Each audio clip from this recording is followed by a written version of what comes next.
going to start right now with this here. San Diego police investigating a shooting at a motel. This is in San Ysidro. It happened at the Knights Inn, which is on Via de San Ysidro, right near the 5. You see officers on the scene. There are very few details right now. All we know is a man was shot, and police tell us he has non-life-threatening injuries. Officers are still looking for the shooter, for the people involved in this. Call police if you have any information. Also right now, dozens of customers without power in Little Italy after this crash here. It happened around 2 this morning on State Street. We're told that SUV crashed into 2 different SDG&E electrical boxes. No one was inside that SUV when crews arrived. Firefighters were able to contain the flames to the car, but there was some damage to the building.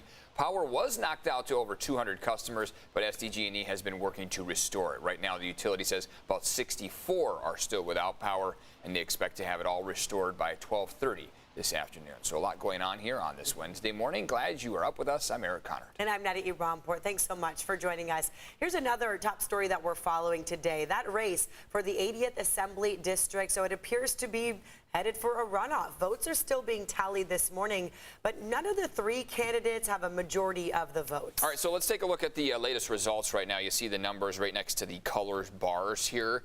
Looks like David Alvarez has 38.42% of the vote. 1.5 points higher than Georgette Gomez, Lincoln Pickard in 3rd there. Let's check in with CBS 8's Dana Marie McNichol, staying on top of all of this. Also, we have some reaction from the candidates here. Good morning to you. Good morning. It is a close race, just under 500 vote difference for the 2 leaders for this special election. Now, it was called after Assembly member Lorena Gonzalez stepped down early in order to head the California Labor Federation. So the ultimate winner will serve the remainder of Gonzalez's terms through December. Now, both candidates are vying for a seat representing the South Bay. Georgette Gomez and David Alvarez both grew up in Barrio Logan and graduated from San Diego State, as well as served on the San Diego City Council. We hear from them both this morning. We need to make sure that we start to actually take the homeless off the streets and give them health care, mental health care, substance abuse care, so that they actually can stay off the streets and not continue to revolve in and out of the streets. We actually need to take action on that now. Throughout his campaign, Alvarez has made education one of his top priorities, including funding for a new state university in the South Bay. He also supports a pause on the gas tax to provide relief for working families and is pushing to find innovative ways to help the homelessness here, including investing more in mental health and substance abuse treatment. Now, Gomez is an environmental advocate and focused on addressing the gas crisis, pushing for improvements to the public transit system. During her campaign, she said she'll fight for more funding for schools and universal health care, as well as she's passionate about creating affordable housing and backing a streamlined permitting process. Our communities are suffering from not having enough housing that they can actually afford, from addressing income inequality, addressing air quality, environmental justice. So there's a lot. Now, with no candidate receiving the majority, the runoff for this special election is set for June 7th. That's the same day as the regular primary election for the next term, starting in January 2023, representing the recently redrawn 80th Assembly District. Now, if you like any election updates, head to CBS8.com. It's a great resource for you this morning. Dana Marie, thank you for that. Let's get to the war in Ukraine now. Today, the U.S. and its European allies are unveiling new economic sanctions against Russia. The new sanctions will ban all new investment in Russia and impose additional penalties on government officials and their family members. This comes amid new allegations of war crimes by Russian soldiers. The Biden administration also authorized an additional $100 million to help Ukrainian troops. A man is under arrest here after jumping off an overpass. This was during a police chase. It's a drop of about 30 feet. It was about 3 p.m. yesterday, northbound 805 near Governor Drive. If you saw that police activity, here's why. Police tried to stop the driver for a traffic violation, but then the driver took off. He eventually stopped, but then bailed at the Sereno Valley Road transition to the 805, and that's when he jumped off the overpass, landed in the bushes. You see he was rescued. He was hurt, but is expected to be okay. He was taken away in an ambulance. Authorities are still looking into what happened. A controversial traffic lane project could be coming to another neighborhood. It's already causing confusion in Mira Mesa, where cars going in either direction have to share the same lane. We are working for you to get answers. CBS 8's Chris Groh live in Point Loma, where these lanes may be installed there. Chris? Yeah, good morning, Eric. And look, we do know that there is a project happening here at Evergreen and Jarvis, similar to what was happening in Mira Mesa. But what we can tell you is that because of the fuss that Mira Mesa project started, that the project here has been paused, as well as any other installations that were going to be similar. And we got to tell you, the people here in Point Loma were pretty surprised when we told them what was going on. It's terrible. I think it's going to cause more problems and people are going to be confused. It seems a little dangerous to not educate before you implement a new way of driving. So what exactly are these things? Well, they're called advisory bike lanes. The design means that cars travel in both directions have to share one lane to make room for bike lanes on either side. The problem is that Mira Mesa, Point Loma, and any other neighborhood with this going in got no advance notice that the advisory bike lanes were being installed. And also, here's the other big part, no education about how to drive on the shared center lane. We've heard a number of complaints like the ones that you've just heard, concerns that include head-on collisions at night.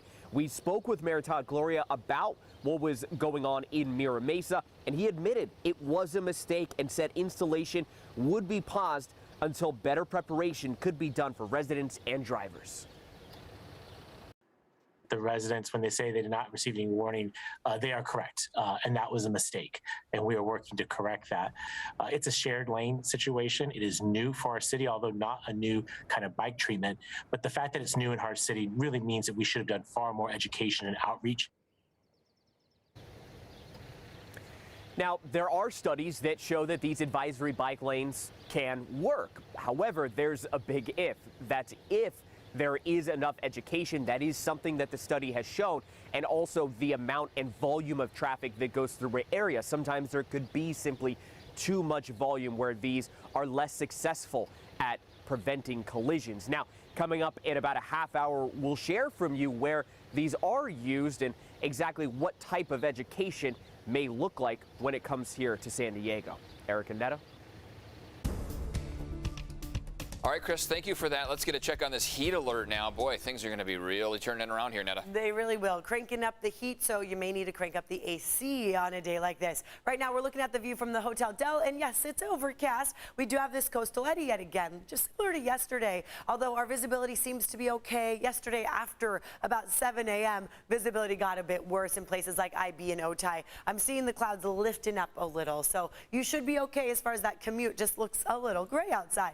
Our heat advisory starting at 11 a.m. That's when we will all be hit with that sunshine, and Santa Ana winds will increase. Tomorrow will be the day when our winds pick up the most. That's also when we'll feel more of that heat even into Friday. Here's a look right now, though. This is when it's cool and you may want to take your dog out for that walk. 53 in Poway, 53 in Escondido, 56 for downtown, 55 in Chula Vista. Get your early morning outdoor activities done because this is how it'll be this afternoon. Upper 70s by noon, low 80s by this afternoon around 2, 3 o'clock. 81, 82, that's what's expected for downtown San Diego. Now inland, it'll be a lot warmer, about 10 degrees warmer for Poway, Ramona in the 90s, low 90s in Escondido, Fallbrook, El Cajon. This is where you'll want to limit your time outside in the afternoon hours. Find shade, find air conditioning. Hopefully yours is working if you do live in the inland valleys. Things are about to get pretty dry today too. So you see these relative humidity numbers in the 80s right now with the coastal eddy that we have.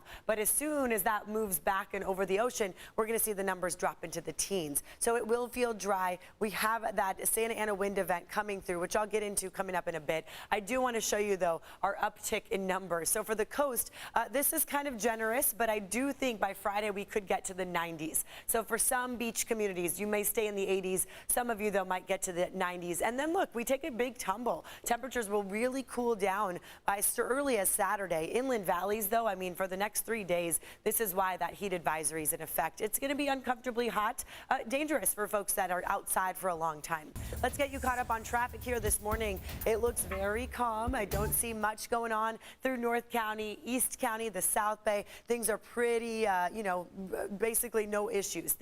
Travel times are normal. The only place we see this typically right now at this time, as people are headed on to base there on Coronado, there's a bit of a backup extending down across the Coronado Bridge. Eric. And thanks, gas prices, they are down again today. The current average price per gallon in San Diego County, $5.89, although we are still paying more than $2 than we were a year ago. Local organizations are hosting a third free gas event, this time in southeast San Diego. Low-income families can get up to $50 in gas plus free food. Today, community activist Shane Harris will announce the event details and how people can sign up. Lawmakers are asking Governor Gavin Newsom to increase funding for home ownership programs. They're asking for at least $600 million. Newsom's current budget includes about $70 million.